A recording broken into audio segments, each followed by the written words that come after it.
Magro-road trip kami, mga kabroks. Sabay magsiswimming. Let's go! Sarap ng makamotor mga kabroks. Actually po, bibili po kami ng isda mga kabroks kasi magsiswimming kami. Kilawin na aming bibili na isda at saka mag-iihaw kami. Titingnan namin kung anong tinda dun sa may bagsakan ng isda mga kabroks. Tinatawag ng bagsakan ng isda mga kabroks, dapat mura yon, pero hindi po. Inahalin tulad po nila ang price doon sa palengke at saka sa bagsakan po ng isda. Mali po yung price nila. Dapat hindi tawagin bagsakan ng isda yun eh. Sa may pier po yun kung tawagin nila, doon talaga bumabagsak yung mga nagtitinda ng isda, yung galing po sa laot. Kaya tinatawag nila bagsakan ng isda. Pero mahal din po mga kabroks. Oh my God! No. Medyo makulimlim po ang panahon mga kabroks. Biruin mo naman, 2 buwan ako dito, hindi pa ako nakatikim ng ulan. Makulimlim lang, ganyan lang po siya. Pero sa ibang lugar mga kabroks ay umuulan. Bakit dito sa amin hindi? Napakainit. Dati po nung nagmumotor pa ako dito, noon pa po yun, medyo natatakot ako kasi nga tataas ng pangpang ko, kaya mga malalaking batong mga kabroks sila po napakataas. Natatakot ako pag may malaglag na bato, tapos ang buhay ko. Kaya ngayon ginawa po nila ng safety yan mga kabroks. Mayroon po silang ginawa dyan safety.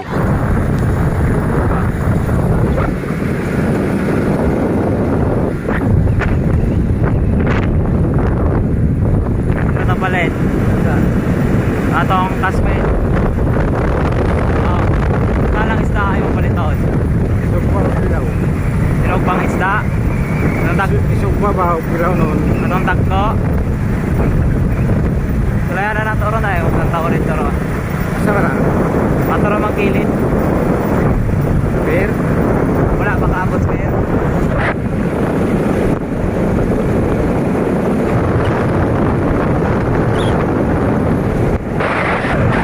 Pili mo na kaming isda kasi diretso kami sa pier. Buntag tayo.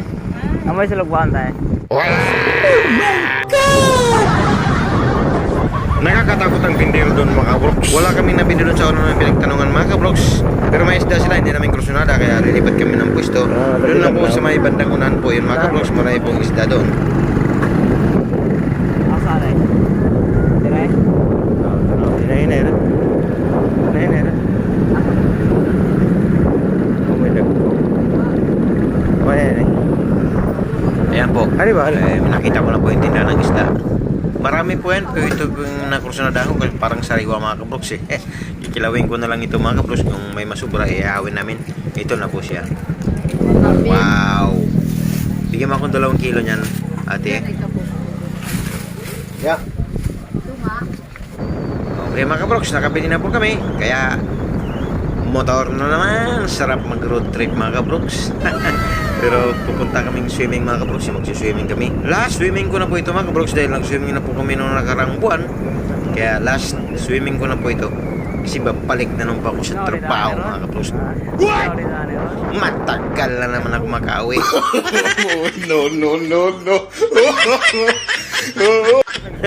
Wala tayong magagawa mga kabroks. Sa malayo ang aking trabaho. Kaya pag nandito sa Pilipinas ay kailangan magsaya. Malapit na po kami sa swimming pool mga kabroks, ay beach pad. Wala, swimming pool, mali. Ito, babalik na po kami. Maganda ngayon, medyo maalon-alon. Medyo nakakapagod ito pag nag-swimming ka kasi tutulak ka ng alon eh. Abangan nyo mga kabroks, sa aking pagdating, naghihintay na po yung iba dun mga kabroks, mag-iihaw sila mamaya pagdating namin dun. Nakakatakot daanan ito dati mga kabroks. Itong pangpang na ito, napakataas po niyan. Kaya ngayon po, nilagyan po nila ng safety. Ayan po. Kaya hindi na po matatakot mga dumadaan dito na malalaglagan po ng mga malalaking bato.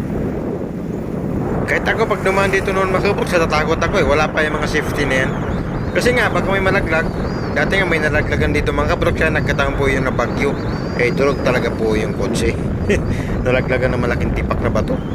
Kaya ngayon, nilagyan po nila ng safety. Safety na po yung mga dumadaan dito. Salamat sa gumawa nito. Lungsod po ng Manhuyod po yun mga kabroks. Sakop ito ng Manhuyod. Marami po salamat sa ginawa niyong safety sa bawat dumadaan dito po. At ito po, malapit na po kami sa beach. Yung pagligo po na yan mga kabroks, nandyan na po yung beach. Naghihintay na po yung iba doon mga kabroks. Actually, naliligo na po yung iba. Dito kami magsiswimming. Ayan po, dito po kami paparada. Pero sarado pa yata yung gate, sa kabila kami dadaan.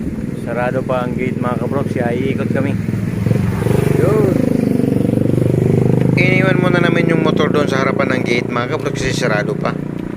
Kaya doon kami sa kabila dadaan, tatalon kami sa may bakod. Hindi naman po naninita yung may-ari ng beach mga kabrox. Kakilala po namin yun. May pinuntahan lang daw po kasi sandali. Dito po ako tatalon. Ayan po. Bababa ako dyan mga kabrox. Talong, Okay, dahan lang. Doon kami sa may bahay na yun mga kabrox. Kung napapansin nyo mga kabrox, kukunti lang po yung cottage. Sarado pa kasi. Actually po, May giniba po ito naliligo ng ng mga kuliti mga kabrox. Kaya yung may-ari dito, Nauna sa amin. pinayagan na lang po yung maliligo, wala pong bayad. Na-wash out po ang kanyang mga cottage dito mga kabrox. Marami po yun.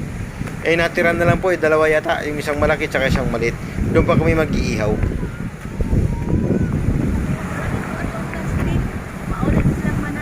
Nguli na?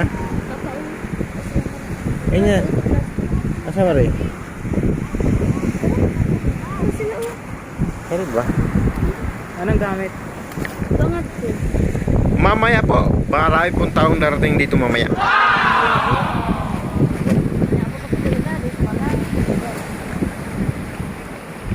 Yan, adyo karon pa ulit nang. Saan nakauban niya?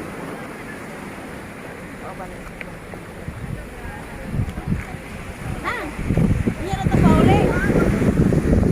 Lumalaki po ang alon mga kabrox. Baka hindi ako tumagal dito. Kasi tutulak ka sa mga bato eh. Nakakatuwa Wala din, naman eh, nakakapagod din. katuguban na dahi. Wala muna akong dalang alak ngayon mga kabrox. Kasi nga, swimming ang hanap ko, hindi inom. Next time na lang yung Tingin ka. inom. 2 hours later. May tapos na nga sa may. Kapag sekretary sa taga-siguro. Nakapaligo na po ako kanina dyan mga kabrox. Hindi lang po ako tumagal. 2 oras lang yata yun mga kabrox. Kasi nga, maalon. Hindi na po ako nagpakuha ng video kanina habang ako'y naliligo mga kabrox. Kasi ang aking cameraman ay naliligo rin. Kasabay kami. Doon kami sa may alon, nakakapagod mga kabrox. Tapos na ang swimming.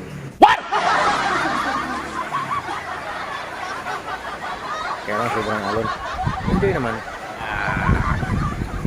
Thank you for watching mga kabrox. Ito po si Ron Tets, ang inyong kabrox.